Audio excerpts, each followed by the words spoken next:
มื้ออื่นคือว่าอันบวชบ่ทันอยู่วัดสำราญผู้หนึ่งจังอันเน้นนะเอามาคู่กันกับเน้นน่ะกับผู้สิบวชเน้นอีกเออเอาจริงบ่เนาะบัดนี้เนาะ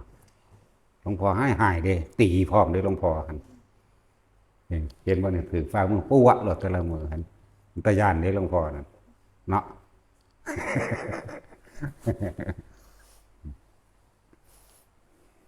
เป็นครูบาเน้นแล้วอันนี้ครูบาเน้นเงานอน ครูบาเน้นตกเขากิ่งอุ้มลุ่มลงหน้าผา ครูบาเน้นคือที่ออกไปทุดงค์ไปฝึกนอนแบบเรียกว่ามีเก่งเก่าๆนะ หาวิธีนั่งหลับนั่นแหละเด็กน้อยก็สร้างได้คิดว่าเขาบ่รู้เด้บางคนเกิดมาเป็นสกิทาคามีคือเป็นผู้เกิดอีกคราวเดียวก็ได้เด้บรรลุอรหันต์ในสถานะเลยก็มีเด้ได้ฮอดพระสกิทาคามีก็มีหรือโสดาบัน7ศาสตร์3ศาสตร์ได้ทั้งนั้นเด้อย่าคิดได้ว่าเขาบ่รู้แต่อีกอย่างนึงก็คือน้อยๆนี่ถ้ามันมีผู้เปิดให้เขาก็รู้ในใจเขาเองเข้าใจว่าเขามาเปิดก็คือครูบาอาจารย์เปิดหรือต่อของเดิมเพิ่มเขาก็รู้ของเขาเองในหันแหละแต่ว่าร่างกายเขาบ่ทันได้ทนก็คือร่างกายบ่ทันได้ทนต่อความร้อนความหนาวความหิวร่างกายต่อการเดินทางไกลแต่นั้นเขาจึงเอามาฝึกที่นั่งอยู่นี่บ่แม่นเอามาว่าให้เขาไปนอนซะแบบนั้นแบบนี้เด้มันได้อีหยังต่างหลายอย่างความอดทนเป็นที่หนึ่งความพยายามที่จะสู้กับใจตัวเองในความเกียจคร้านพยายามที่สู้กับคำสอนคำด่าคมใจความโมโหของเจ้าของเองบ่แห้งเด้มันบ่แม่นได้หน่อยๆเด้ที่เอาเด็กน้อยมานั่งอยู่ไกลๆก็เลยมันง่วงนอนตามธรรมดาถ้ามันบ่อดทนถ้ามันบ่มีความเพียรพยายามมันลุกหนีมันเครียดมันไห้เด้เห็นบ่ล่ะของเก่าเขามีก็แล้วกันนาบ่ซั่นมันสิอยากบวชตา5 ปีบ่ข้อยตัวบ่บรรลุมาแมงแต่ในท้องโลดเนาะ เอาถ้าว่าโสดาศาสตร์ที่2ศาสตร์ที่3มันก็บรรลุมาแต่ในท้องตัวแต่ก่อนเกิดพุ่นตัวนั่นแหละจังว่าพยายามจะมาตำหนิอันนั้นอันนี้ตัวเองบ่ได้บวชแม้นนักบวชก็สร้างที่มาตำหนิความนั้นความนี้แม้นนักบวชก็สร้างล้วนแล้วแต่เป็นการ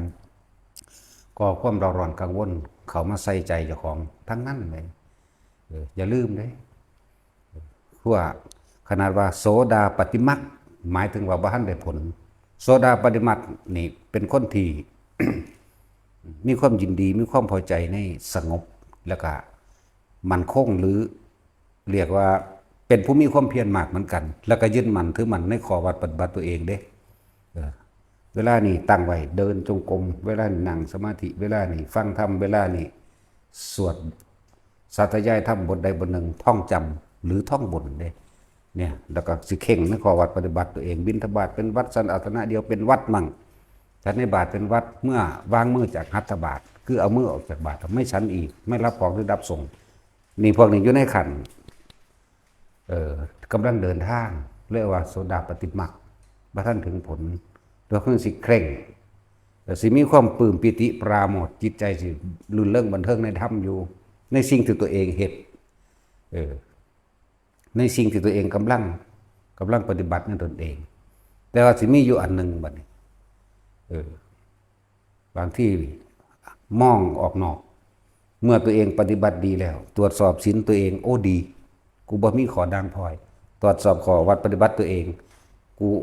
ปฏิบัติเคร่งครัดตรวจสอบทุกอย่างกูตรงเบิดระวังความคิดอันหนึ่งบัดนี้ลอยออกไปแอบมองผู้อื่นแล้วก็ไปตำหนิผู้อื่นทั้งที่ไม่พูดออกมาเข้าใจบ่ล่ะเหมือนกันเลยกับพระนะชื่อว่าได้ละพระนันทะเป็นชื่อว่านันทะแต่ว่าบ่เป็นพระนันทะองค์นี้อีกองค์น้องพระพุทธเจ้าเพิ่นเห็น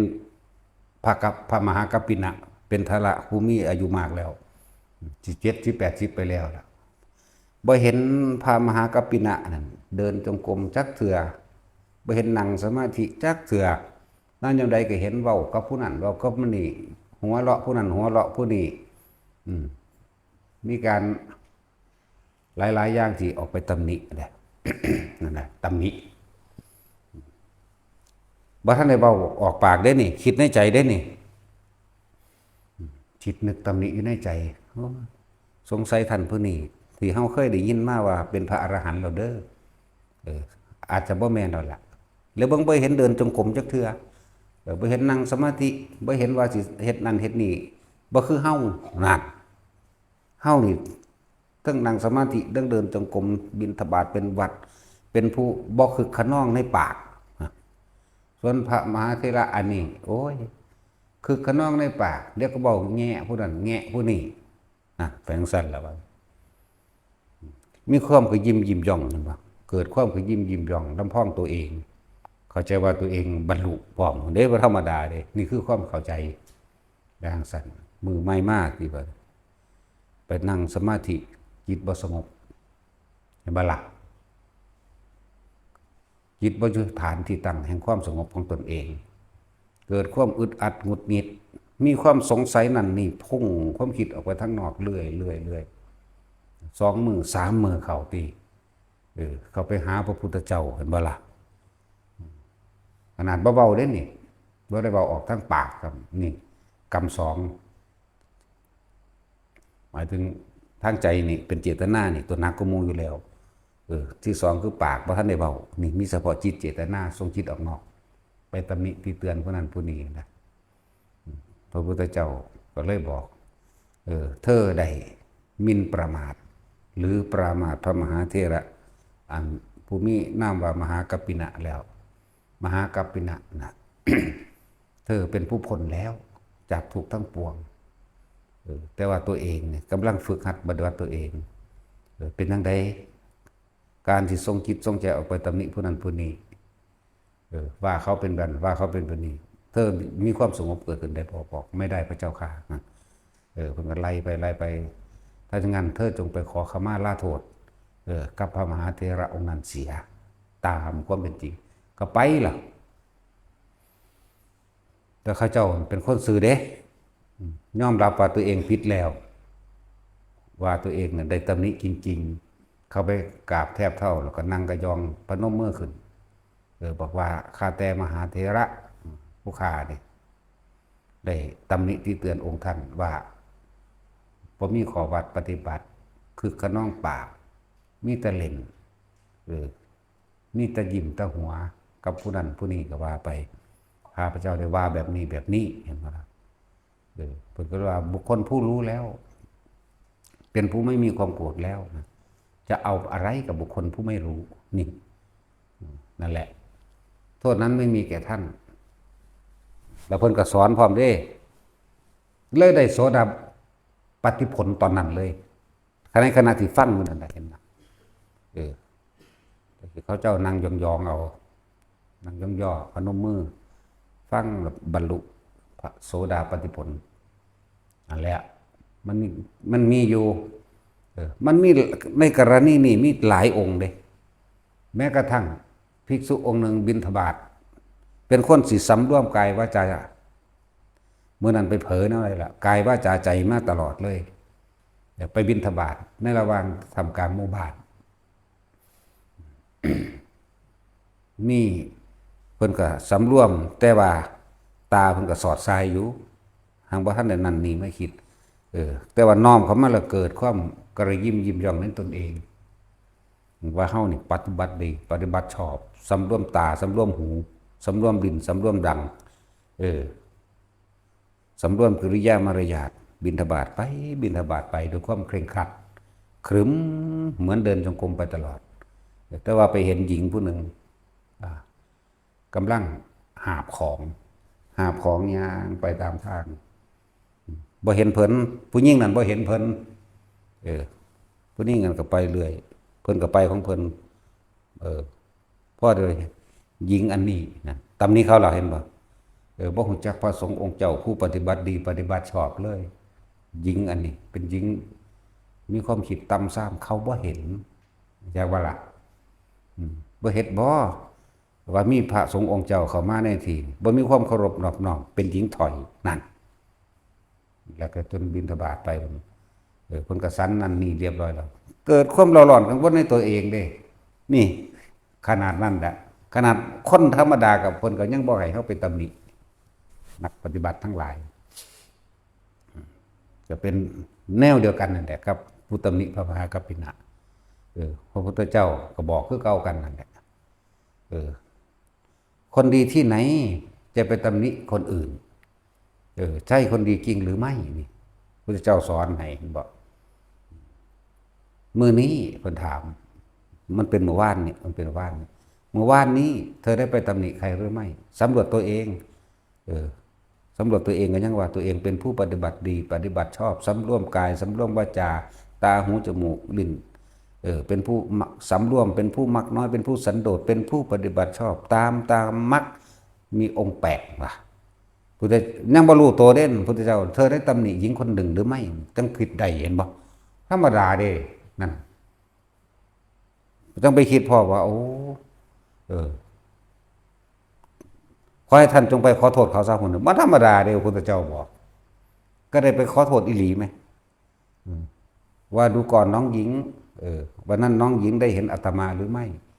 ผู้หญิงเลยก็บอกว่าอีฉันไม่เห็นพระมหาเถระเลยเนี่ยอีฉันไม่เห็นเลยนั่นคิดเอาเองว่าเขาบ่เคารพเจ้าของข้างแท้เขาบ่เห็นแต่ว่ามือนี่กิริยามารยาทคนละอย่างเพราะว่าเดินตรงเขาไปหาเขาพูนเขานั่งถ่ายยุ่นไกลๆคนคนตะกี้ว่าแต่เห็นพระนั่งปั๊บพนมมือไว้เลยเด้นั่นว่าล่ะว่าคือซุมือนี่เด้นั่งนั่นที่จริงเราบ่เห็นเพราะแต่ว่าเห็นพระองค์นั้นย่างมาปุ๊บแล้วนั่งไว้แล้วเราเห็น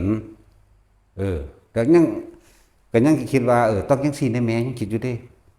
นั่นแหละแต่ว่าก็ต้องไปถามแล้วหญิงคนนั้นบ่เห็นในมื้อนั้นผู้ขาหาบน้ำหาบของไปบ่เห็นท่านจริงๆก็เลยบ่ได้ทำความเคารพตามปกติแล้ว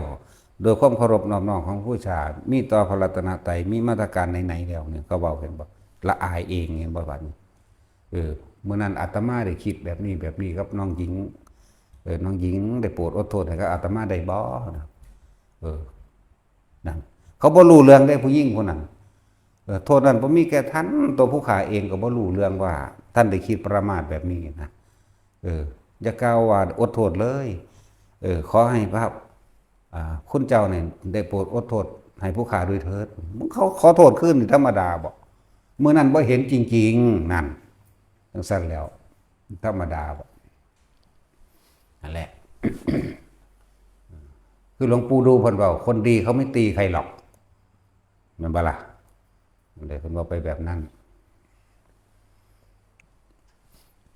นักปฏิบัติธรรมจริงๆก็ต้องสำรวมตัวเองนั่นแหละอันนี้คือเป็นเรื่องส่วนเฉพาะในตัวเองเฮาแต่ว่าเป็นธรรมดาบัดนี้การอยู่ร่วมกันของคนในสังคมคำว่าปล่อยว่างกับปล่อยปละละเลยคนละอย่างกันอยู่จากกะละก็ในเมื่อมันมีผู้มาผ่านอันธพาลกับเฮาก็ต้องป้องกันตัวเองเป็นธรรมดาเลยบ่แม่นปล่อยว่างแบบภิกษุเมืองนาลันทาที่เขาไปตัดข้อเด้เห็นบ่ล่ะอันนั้นปล่อยปละละเลยผู้ดอกบ่สู่จักเม็ดนั่นใช่แล้วพวกมุสลิมเติกเผาเมืองนาลันทาฆ่าพระเป็นหมื่นเป็นแสนเห็นบ่เฮานี่บ่ยอมได้เฮานี่กูก็ฆ่ามึงได้คือกันบ่ได้แม่นเด้ซั่นแล้วภัยอันตรายพวกนี้คนผ่านมันบ่ได้รู้จักหยังเด้มันบ่ได้รู้จักว่าสิ่งใดเป็นโทษสิ่งใดเป็นประโยชน์ใดเป็นคุณอันใดบ่เป็นคุณมันบ่ฮู้เด้การปกป้องตัวเองก็ต้องมีธรรมดาแต่ว่าขาด้วยใจว่างเฉยเขาว่าเฮ็ดได้บ่วางจิตเป็นกลางเฮ็ดได้บ่ล่ะเดี๋ยวจังซั่นแล้วพุทธเจ้าก็สอนคือกันหน้าเป็นจังสิบ่สอนพระเจ้าพระเสนนี่พวกนั้นไปพวกคนพาลไปสร้างวัดอยู่ข้างๆวัดเชตวันนั่นน่ะ เป็นยังสิบ่สอนวะศึกษาถึงบ่ได้ผู้ศึกษาก็ดีเนาะเพิ่นว่าได้สอนไปขาแต่ว่าพระเจ้าปเสฐเนี่ยไปรับชิ้นบนเขาก็เลยปล่อยให้เขาสร้างไปขนาดอันให้พระอานนท์ไปเอื่นแหละก็บ่มาเข้าเฝ้าหมายถึงบ่มาหาพระพุทธเจ้าให้พระเถระทั้งพระโมคคัลลาสารีบุตรก็ยังบ่มาอีกเพิ่นไปกับพระสงฆ์เองเลยบาดจำเป็นเลยเขาไปต้อนรับตัวเพิ่นก็บอกตัวอันใดเป็นโทษอันใดเป็นคุณอันใดเป็นประโยชน์รู้จักบ่ว่าพวกคนทั้งหลายนี่เมื่อสังสมกำลังเขามากขึ้นอย่าว่าแต่ของที่ไปรับสินบนเขามาเลยประเทศตัวเองก็สิบ่มีประอยู่นั่นเพิ่นก็ว่าซ้ำนี้ก็รู้จักตัวเนาะเพิ่นว่าจงไปฆ่ามันเพิ่นบ่ว่าดอกมีแต่เฮานี่ล่ะว่าจังซั่นแล้วมีแต่เฮานี่แหละแต่จริงๆเพิ่นบ่ได้ว่าเฮาก็บ่ว่าดอกแนวมื้อนี้เพิ่นพุทธเจ้าบ่ได้ว่าบ่ได้เว้าแบบนั้นบ่ได้ว่าไปหาฆ่าเพิ่นมองอันใดว่าเป็นโทษเป็นประโยชน์อันใดเป็นประโยชน์มากประโยชน์น้อยอันใดควรสิ่งใดบ่ควรที่ต่างหากบ่แม่นเพิ่นสั่งนั่นพระเจ้าอาชาติศัตรูบ่นั่นเพิ่นก็สอนเบิดนั่นแหละแต่ในหนังซีรีส์ก็ยังบอกยกตัวอย่างเดินงูดิสักแม่นบ่ล่ะแต่ว่าในความเป็นจริงบ่ได้ยกตัวอย่างเรื่องงูในความจริงที่เพิ่นสอนนั่นน่ะต่างหากถ้าจะทำให้ทำเท่าที่จำเป็นในขณะที่ทำให้วางคิดอย่างไรเราทำเพื่อผู้อื่นไม่ได้ทำเพื่อเราหนึ่งวางคิดให้เป็นกลางอันนี้เป็นโทษอันนี้เป็นประโยชน์ทำเพื่อคนหมู่มากหรือคนหมู่น้อยนี่แม่นี่เพิ่นสอนแนวนี้เพิ่นบ่ได้ว่าให้ฆ่าดอกแต่ว่าพระเจ้าชาติศัตรูถ้ามีการฆ่าจะทำยังไงเนี่ยแหละไปอ่านเอาเด้อมันมีอยู่นี่ไตรปิฎกนั่นล่ะนั่นแหละว่าปล่อยว่างกับปล่อยปละละเลยคนละอย่างกันอยู่ดอกเฮาบ่ได้ยอมเด้ถ้ามาอันธพาลใส่เฮาแล้วจังซั่นแล้วนั่นแหละบัดนี้น้อมเข้ามาในเรื่องของเฮาว่าคือคำเว้าหลวงปู่หมันเฮาก็จังจื้อบ่ได้ลืมจักเทื่อเด้การตำหนิติเตือนบุคคลผู้อื่นแม้นผู้นั้นจะผิดจริงก็ตามป๊าดตัวธรรมดาเด้แม้นผู้นั้นจะผิดจริงก็ตามก็เป็นการแส่เรื่องเร่าร้อนกังวลเข้าสู่หัวใจเจ้าของดีๆนี่เองเด้จะไปว่าอะไรกับบุคคลผู้เขาถูกมันบ่ผู้เขาถูกผู้เขาเป็นถ้ำบาปกรรมนั้นซ้ำสองสัตว์เก่าหลายกว่าเก่าคนที่ผิดเฮาก็กังวลร้อนอยู่แล้วเนาะเหมือนกันกับพระยังล่ะนั่นทะดิตำหนิพระมหากัปปินะหรืออีกองค์หนึ่งนังละที่ไปตำหนิคนหาบของอยู่นั่นแหละแน่เขาบ่เห็นซ้ำเลยเจ้าของคันฮ้อนเอาเองเนาะอันนั้นจังซั่นแล้วสิไปว่าหยังกับผู้เพิ่นบ่มีความผิดแถมซ้ำเป็นผู้บริสุทธิ์นักกว่าเก่าเลยว่าธรรมดาสังเกตเบิ่งโลดอันคือพวกไล่พระนั่นแหละพวกไล่พระจังซั่นจังซี่หาจับพระซึกแบบนั้นแบบนี้เห็นบ่ผีมาเกิดนำเข้าใจว่าล่ะรู้จักบ่ผีมาเกิดน้ำหนาคือผีนี่เห็นบ่เป็นสินาขยะขยงเห็นบ่ล่ะนั่นเป็นเรื่องกรรมของเขาอันนี้เฮาเว้าเพื่อเป็นคติมาเตือนเฮาเองเฮาบ่ว่าเขาเพราะว่ากรรมของเขาแต่บัดนี้เพียงแต่นำเขามาเป็นคติตัวอย่างซื่อซั่นล่ะผู้ใดอยากพ้นก็จะสนผู้ใดนั่นแหละแต่ว่าถ้ามีคนมาเฮ็ดให้เฮาเดือดร้อนกับวงใจก็เมียนแมงโลดเฮาอยู่แต่เฮาเด้เฮาบ่เคยออกไปรังควานไผเด้เนาะนั่นแหละเฮานี่เอาชีวิตแลกแล้วล่ะกับธรรมะจักแล้วล่ะตายก็ตายกับความจริงอันนี้ตายกับสัจจะตายกับการที่ทำประโยชน์เพื่อผู้อื่นใดเด้มึงมากกูยิงมันบ่เห็นหยังมันก็ตายอยู่แล้วนี่มันบ่สั่นเป็นจังซี่คือสิบ่กล้าตายเพื่อผู้อื่นใดเด้อนี่ภาษาตายกูตายมาหลายครั้งตัวเนาะนั่นแหละชีวิตที่มีคุณค่าที่สุดก็คือชีวิตที่ได้ทำเพื่อผู้อื่นสละเพื่อผู้อื่นโดยไม่หวังสิ่งใดตอบแทนแต่เห็นประโยชน์จากว่าเห็นประโยชน์อันเป็นกุศลและสาธารณกุศลอันเป็นประโยชน์ต่อผู้คนในหมู่มาก ทั้งชาตินี้และชาติหน้าพร้อมอันนี้เฮาเฮ็ดได้อยู่แล้วนะผมบ่เข้าใจดอกซ้ำอันสิมาเว้าซ้ำอันนี้เนาะหนังสือพระไตรปิฎกเบิดทุกฉบับอัน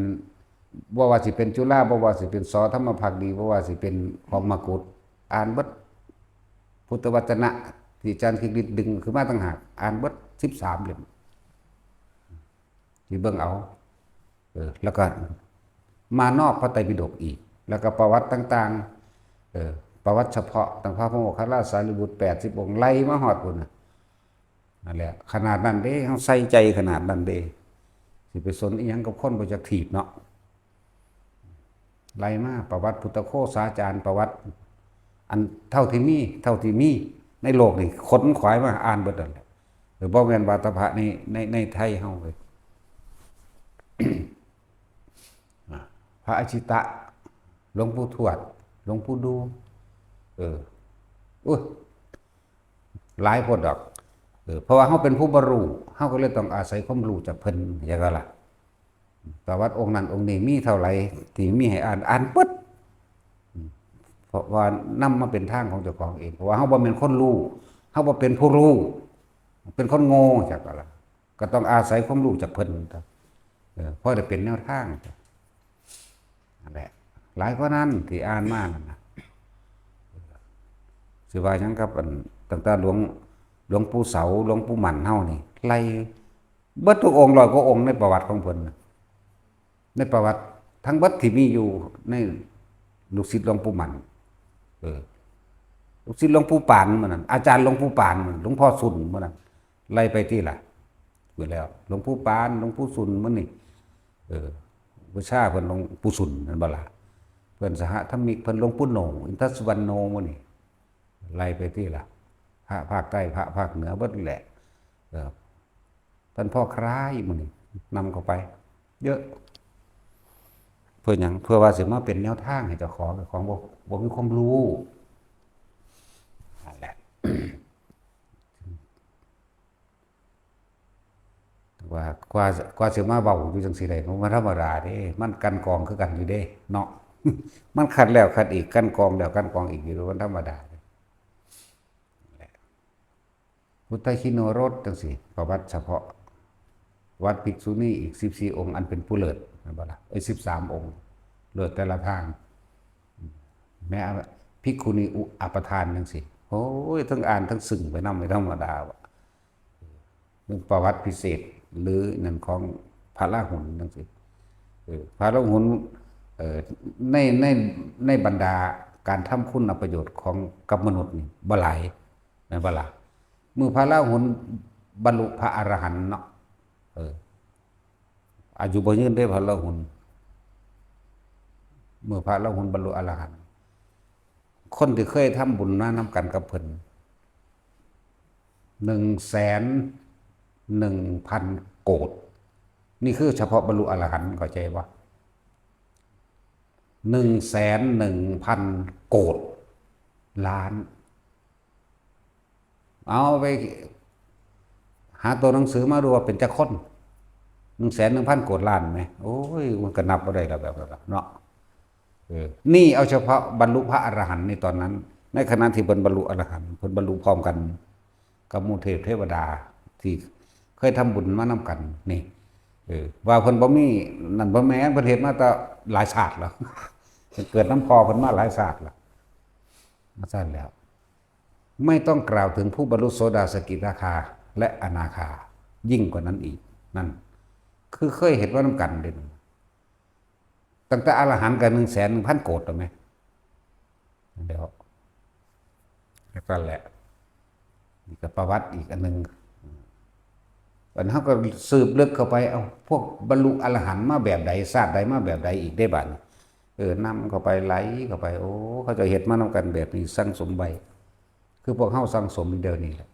ถือว่าทุกอย่างมีคุณค่ามีประโยชน์เบิดเด้อ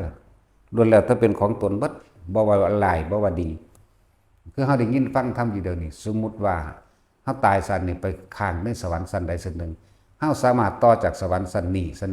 ขึ้นบนไปเลยถึงบรรลุไปเลยก็ได้เด้และต้องบอกว่าสุตตะ การได้ยินได้ฟังสั่งสมอันเป็นหนทางที่สิพาตัวเองพ้นทุกข์ไว้ได้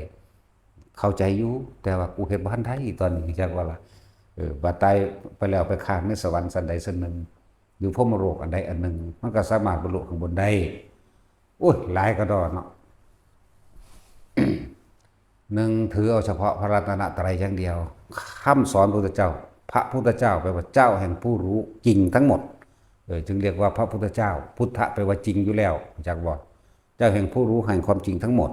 ธรรมะคือความจริงที่พระศาสดานำมาพุทธะกับธรรมะแต่จะแยกก็แยกบ่ออก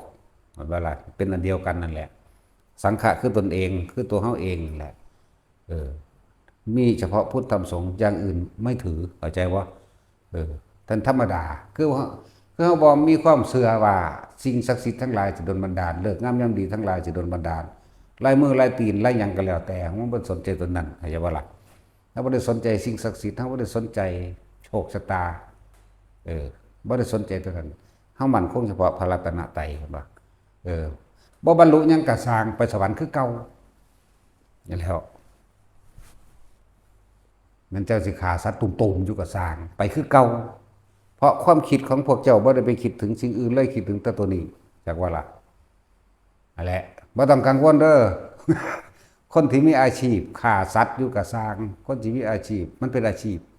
ก็มันเป็นเรื่องของกรรมนำเป็นวิบากกรรมของไผของมันนำอาชีพบางอาชีพเขาบ่จักเฮ็ดแต่ว่าก็ได้เฮ็ดพวกหาเรือหาปลาพวกหาปลาพวกหาหมึกพวกหากุ้ง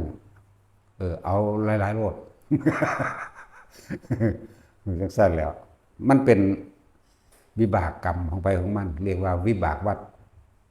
รับทั้งสัตว์รับทั้งคนหามันเป็นการให้ผลซึ่งกันและกันผู้หาปลาขาไก่เป็นโรงงานจังซี่แหมเข้าใจว่าล่ะมันเป็นวิบากเด้สำหรับที่ได้เฮ็ดรวมกันเจ้าของมันแท้ๆคือเจ้าของมันคือจักว่า เจ้าของคำสั่งแหละบ่ต้องกังวลคนที่มีอาชีพที่ก็บ่แม่นว่าเฮาสิถึงเอาประโยชน์อย่างเดียวดอกเป็นธรรมดาคือพวกเฮาก็เคยทำมาหากินขาปูขาปลามาก่อนทั้งเบิดนั่นแหละเคยลักเคยเฮ็ดผิดมาเบิดนั่นแหละทุกคนแต่ว่าเมื่อถึงเวลาแล้วเมื่อถึงว่าอยากสร้างสมบุญก็คือต้องการทรงชาติเจริญชาติด้วยลมหายใจนี่เองถึงเวลาลู่ลมเลยเขาการทรงชาติเลยนั่นแหละฝึกเอาตัวเอาเวลานี้หากินไปขาไปเฮ็ดไปบ่ซักแต่เวลาทรงชาติก็ทรงไปนี่มันสิค่อยๆผ่อนออกดอกอันแนวเฮาบ่อยากเฮ็ดนั่นนะมันจะค่อยๆผ่อนออกเป็นไปเองดอกขอให้ทุกคนอยากกังวลแต่ละอันแต่ละอย่างอยู่ในปัจจุบันมันจะว่าเปรียบเทียบนะห่วยโจรองคุลิมานยังหน่อยเด้อขาคนไหมเนาะคือบรรลุได้อยู่สั่นก็เพราะว่าคำว่าหยุดแล้วนี่ที่พระเจ้าให้แต่ยังไปคิดถึงอดีตว่ากูขาคนงานมันก็เป็นแต่อดีตแล้วอนาคตไปเบิดตัวอนาคตคือเศร้าหมองมันวะคิดถึงความว่าได้ข่าวคนนั้นได้ข่าวคนนี้แน่ตอนนั้นถ้าตายตอนนั้นอนาคตคือเป็นตลกนั่นแล้วแต่ว่านี่เพิ่นฟังคำพระพุทธเจ้าบอกว่าอยู่ในปัจจุบันอดีตคือสิ่งที่ผ่านไปแล้วอนาคตยังมาบ่ถึงบ่สมควรสิคำนึงทั้งสองอย่างเพราะอดีตกับอนาคตคือสิ่งเดียวกันให้รู้อยู่ในปัจจุบันเพียงลมหายใจเนี่ยเพิ่นบำเพ็ญความเพียรเพิ่นอยู่14มื้อนึงเด้จังซั่นล่ะ14มื้อขนาดบรรลุแล้วได้บาทนึงไปบิณฑบาตเห็นบ่วิบากกรรมเขาฟาดค้อนอยู่ขั้วโลกเหนือพุ่นปูวะใส่หัวเพิ่นคือเก่ามันแปลกว่าล่ะนี่บรรลุแล้วบัดนี้เพิ่นก็รู้สึกซื่อๆแต่เพิ่นบ่คิดบ่นึกจังอื่นอีกเพิ่นเข้าใจแล้วจักว่าล่ะเขาฟาดค้อนใส่หมกม่วงอยู่ทางใดแล้วเวินมาใส่หัวเพิ่นปูวะโลดเลือดอาบเบิดตำหัวเด็กน้อยดึกกว้างก้อนหินก้อนดินทางอื่นก็ยังมาใส่กับหัวเพิ่นนี่นั่นแหละแต่ว่าเพิ่นรู้แล้วสิ่งทั้งหลายทั้งปวงเหล่านี้จะทำอะไรกับเราได้เพราะคำว่าตัวตนไม่มีแล้วแก่เราแน่ มันยังแตร่างกายหลับเอาซื่อๆนั่นล่ะมันสั่นแหละไปบิณฑบาตก็บ่ค่อยได้กินดอกจนกว่าว่าพุ่นล่ะได้ไปซอยคนออกลูกนางนั้นออกลูกอยู่ตั้ง7 มื้อก็บ่ออกเจ็บท้องโอ้ยโอ้ยในหนังก็เฮ็ดออกที่เกวียนเนาะในซีรีส์เนาะบ่แม่นเกวียนได้อยู่ในหมู่บ้านเด้ความจริงมันนั่นน่ะเขาเฮ็ดจังซั่นก็จริงของเขาก็ได้เพิ่นไปบิณฑบาตในหมู่บ้านคนแตกหนีเบิดคนย้านองค์กุลิมานมาแล้วเท่านั้นผู้ปิดบ้านก็ปิดซองปองเบิ่งน้อยๆก็ซองผู้ปิดบ้านผู้หนีเข้าป่าก็หนีเด้นั่นแหละยินแต่เสียงโอดครวญห้องโอ้ยโอ้ยเจ็บอยู่ก็เลยเข้าไปถามว่า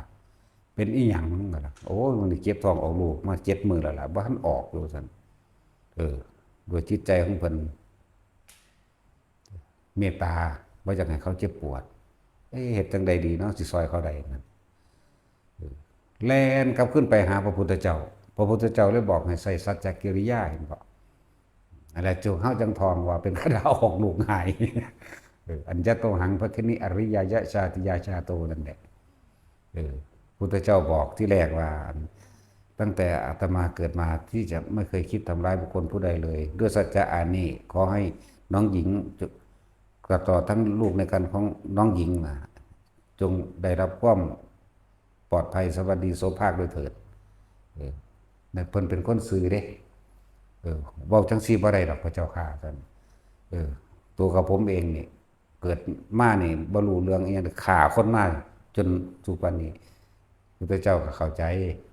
ว่าอ๋อเฮาต้องบอกใหม่เลื่อนว่ายะโตหังภคินิอริยายะแต่กี้บ่มีอริยายะเด้จักว่าล่ะแต่แปลเป็นภาษาเฮามันเข้าใจง่ายตั้งแต่อาตมาได้บวชว่าจังซี่ก็ได้จักว่าล่ะมันแปลยะโตหังภคินิอริยายะชาติยาชาโตชาติคือเกิดตั้งแต่อาตมาเกิดมาที่จะจงใจตะกี้บ่ทันมีอริยายะเข้าใจบ่ล่ะบัดนี้เป็นยะโตหังภคินิอริยายะดูก่อนน้องหญิงตั้งแต่อาตมาเกิดมาโดยอริยชาติแห่งการบวชนี้ที่จะมีจิตใจทำร้ายเบียดเบียนให้ผู้ใดนี่เสียชีวิตและทรัพย์สินนั่นนะเป็นอันไม่มีด้วยสัจจะวาจานี้ขอน้องหญิงตลอดทั้งบุตรในครรภ์ของหญิงจงได้รับความสวัสดีโสภาคด้วยเถิดได้คำนี้มาแล้วก็จังแลนมากก็เลยถามเขาก็เลยเฮ็ดอันผูกผ้าเป็นซี่แกไว้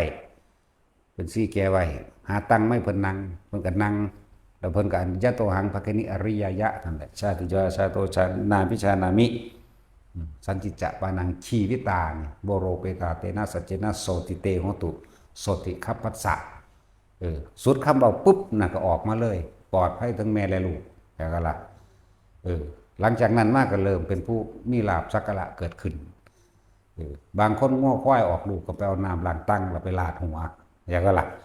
นั่งน้ำล้างตั้งเพิ่นนั่นแหละก็จังสั้นแล้วเป็นว่ามันเลยมีแนวจังสั้นมาเห็นป่ะมันเลยเป็นขึ้นน้ำมนต์น้ำยังไปเลยแต่ว่าเขา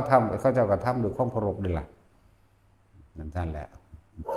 แต่เพิ่นบ่ได้เฮ็ดเป็นน้ำมนต์เพิ่นบ่ได้เฮ็ดเป็นนั่นดีแต่ความเชื่อของเขาเข้าใจว่าล่ะนั่นแหละ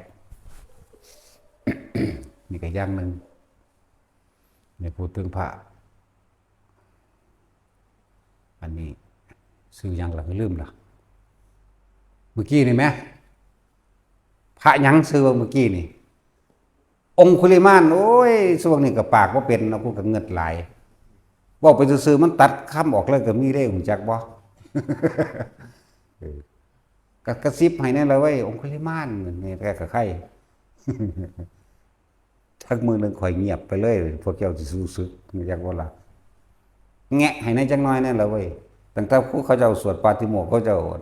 กึกนี่เพิ่งผู้นึงต่อยขึ้นโลดเนาะนิ่งไปเลยนั่งตายไปเลยคงดีแล้ว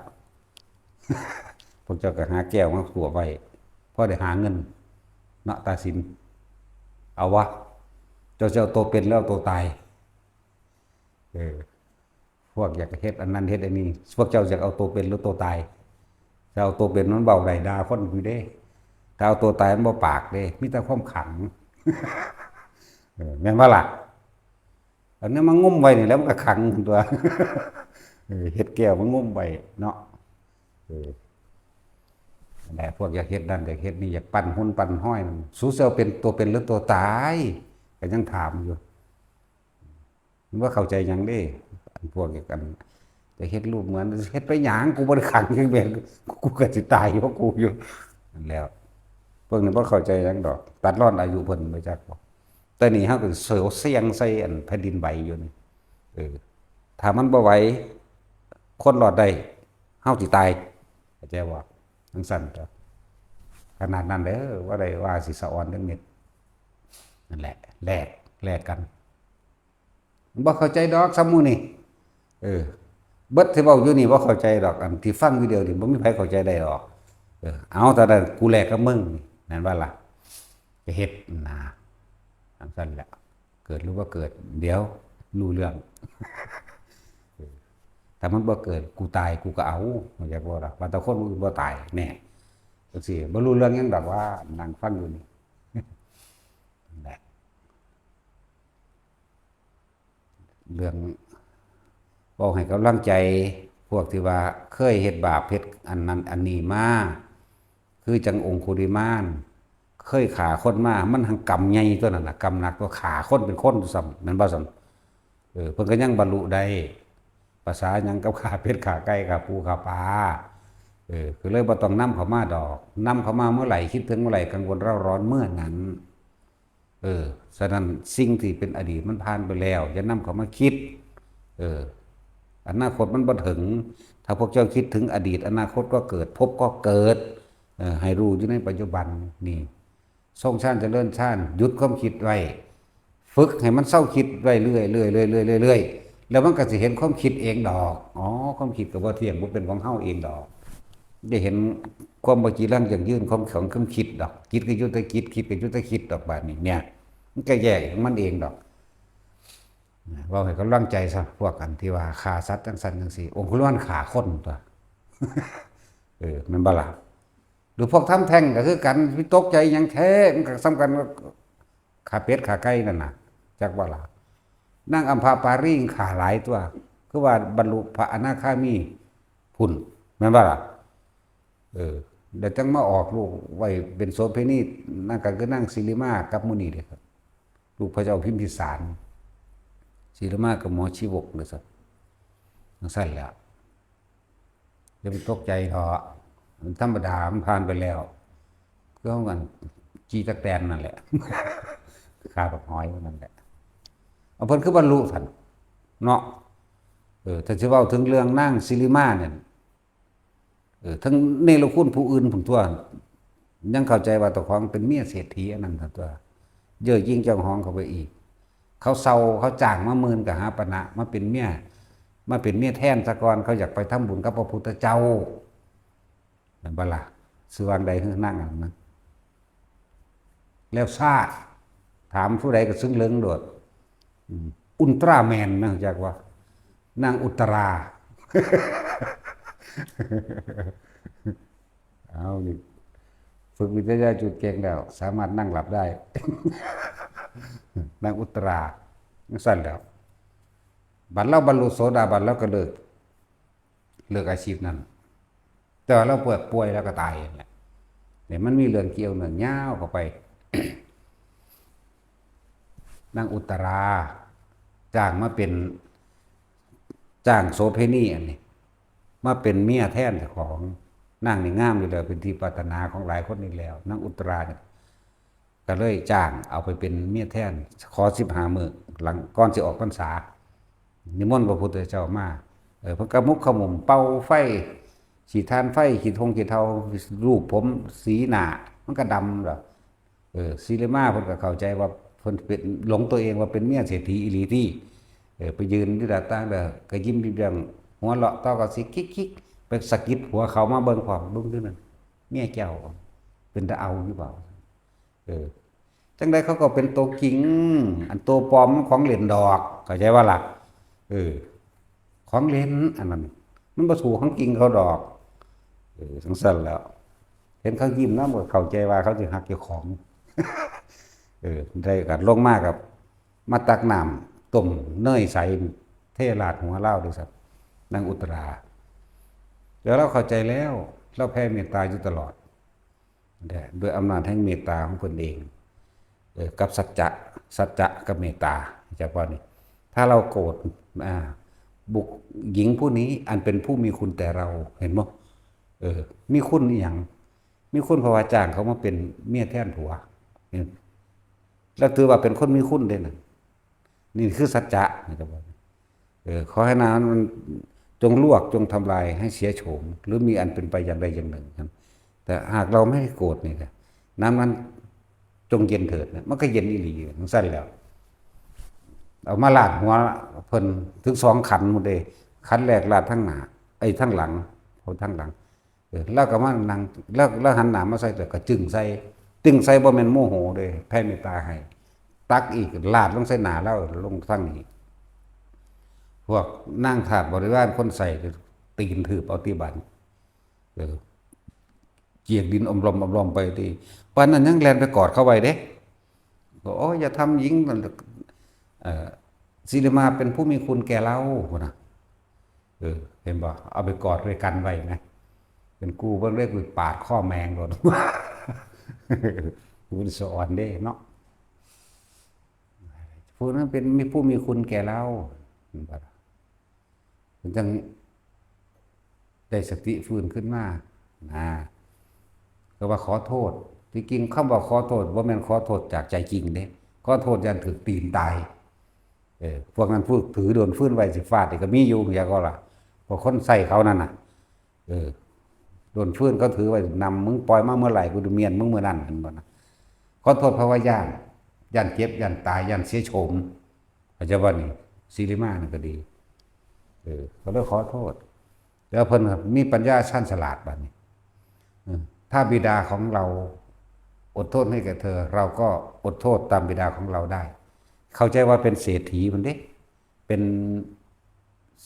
เมนติกาเศรษฐีหรือสุมนาเลยลืมสุยแล้ว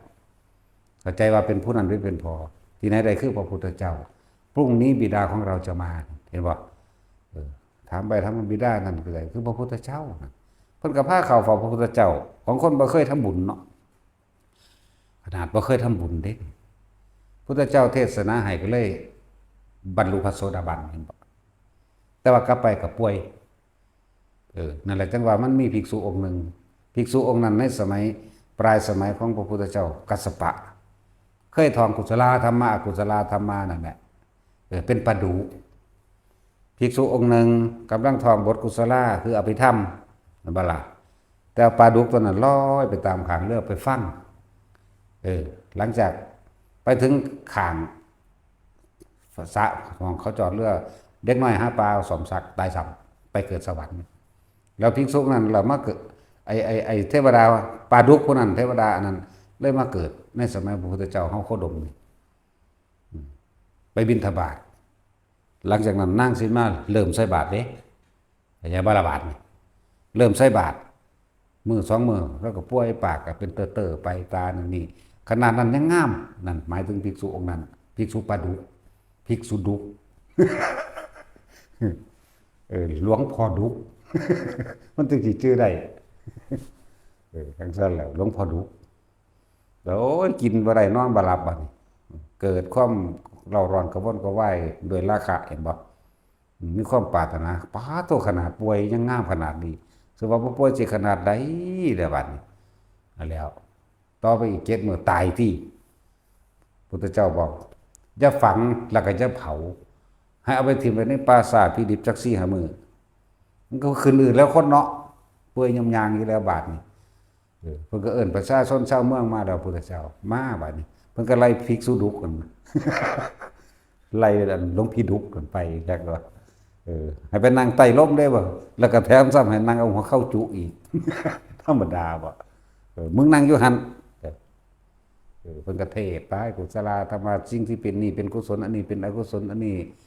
สิ่งที่เป็นกุศลสุขหรือทุกข์ทั้งหลายล้วนแล้วแต่เฮาสั่งสมบุญเข้ามากกุศลธรรมะปะยะกตาสุขายะเวทนาจะสัมปยุตตธรรมะนั่นเป็นภาษาเพิ่นภาษาเฮาว่าจังซี่ เนี่ยอันนี้เป็นกุศลคือความฉลาดอันนี้เป็นอกุศลคือความโง่ทำแล้วทำให้ตัวเองเดือดร้อนอภยากตาธรรมาอันนี้คือยังสิ่งที่เป็นกลางๆอยู่ทั้งที่เป็นกุศลและไม่กุศลก็ไม่ใช่แต่กุศลนี่ทำให้เกิดสุขสุขายะเวทนายะสัมปยุตตาธรรมาอสุขายะเวทนายะอันนี้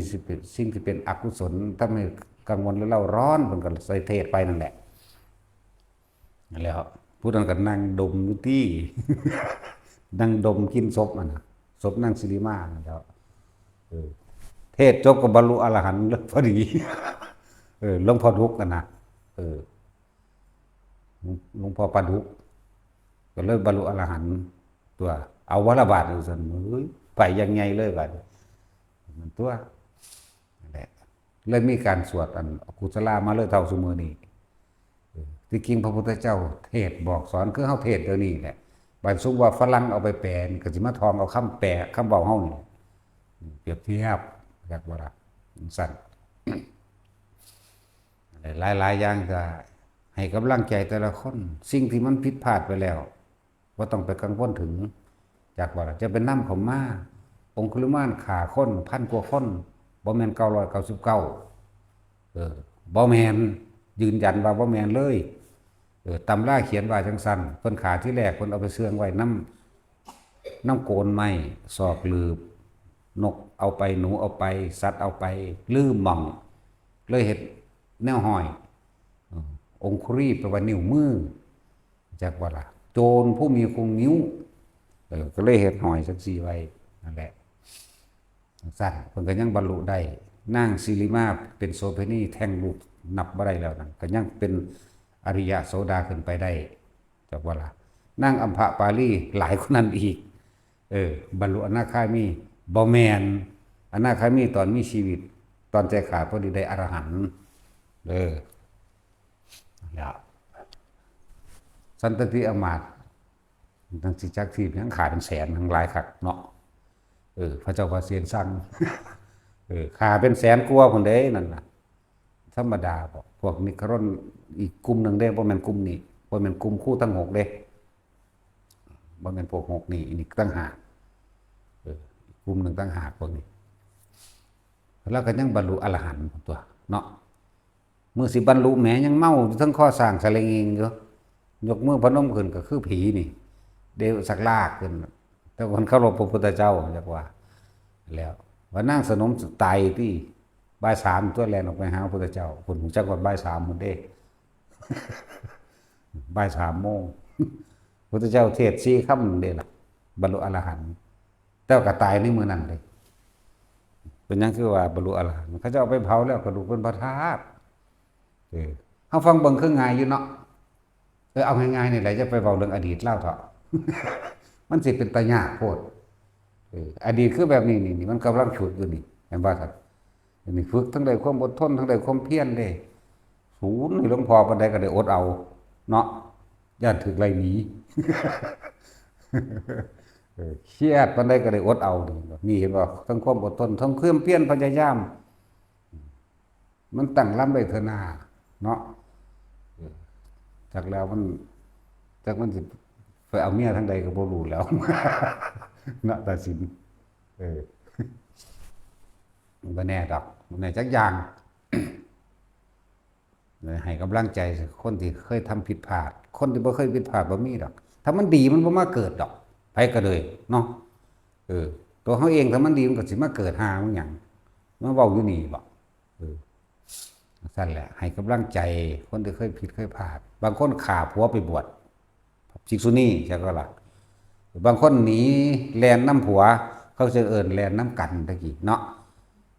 ได้ลูก2ว่าสิพากันมาเยี่ยมบ้านผัวถึงงูกัดตายหนีไปสิข้ามแม่น้ำอุ้มลูกผู้นึงข้ามไปแล้วคุณลูกน้อยเอาไว้ข้ามฝั่งคุณลูกใหญ่เอาไว้พี่นกอินทรีไปเอาลูกบินหนีไล่ได้สั่นลูกใหญ่ก็จะว่าแม่เอิ้นโดดลงน้ำตายซ้ำเป็นบ้าไปทีละปตจาราเนาะขับรถดอกเขาเอิ้นซื้อมาก่อนนั่นถ้าว่าไผฮื้อนั่นซึ่งเหลิงเสเวเนาะ อันนี้ครับอันนี้ แต่เอิ้นถามมันสูงใดขึ้นโอ้ยเฮ็ดตาลอยๆ อยากจะถามต้องเข้าแล้วนะภิกษุณีบางองค์ถีบผัวลงเหวไปบวชบรรลุอรหันต์เห็นบ่ได้นั่งโจร500ทั้งคักตัวผู้ยิ่งโจรก็มีเด้บ่ธรรมดาเด้จังซั่นแล้วแต่ยังมีมื้อนี้สนับสนุนคนเลวให้เป็นคนดีสำพวกเฮาบ่ทันได้มีหยังผิดพลาดหลายดอกสำนั้นน่ะเขาทั้งฆ่าคนทั้งปล้นจี้มันธรรมดาบ่จังซั่นแล้วนายโจรฆาตมันสิเฮ็ดหยังจักเทื่อภาษาลิบุตรไปเทศโปรดเอาไหมบรรลุอนาคามีว่าซั่นอนาคามีอยู่ตอนนั้นแต่ว่าใจสิขาดแต่เขาอรหันต์เลยจังซั่นแล้วและอย่ากังวลอย่าน้อยใจอย่านำเข้ามาในเรื่องที่มันเฮ็ดให้ตัวของเราร้อนให้อยู่เข้าว่าปัจจุบันเมื่อถึงเวลาทรงชาติก็ทรงที่เบิ่งลมก็เบิ่งลมไปที่ภาวนาก็ภาวนาไปสวดมนต์ก็สวดไปก็สิไปสนอิหยังกับมันสิไปคิดไม้มันเล่าร้อนกังวลเฮ็ดหยังเนาะนั่นแหละที่ดีที่สุดที่เฮ็ดง่ายที่สุดคือลมหายใจบ่เลือกการบ่เลือกเวลาบ่เลือกสถานที่พร้อมมีแต่ความคิดของเฮาน้อมเข้ามาทำความรู้สึกตัวอยู่ในลมหายใจโลดทรงชาติโลดบัดสิตายมามันทั้งชินกับสิ่งนี้เองดอกเข้าใจบ่ล่ะเอาสมาทาน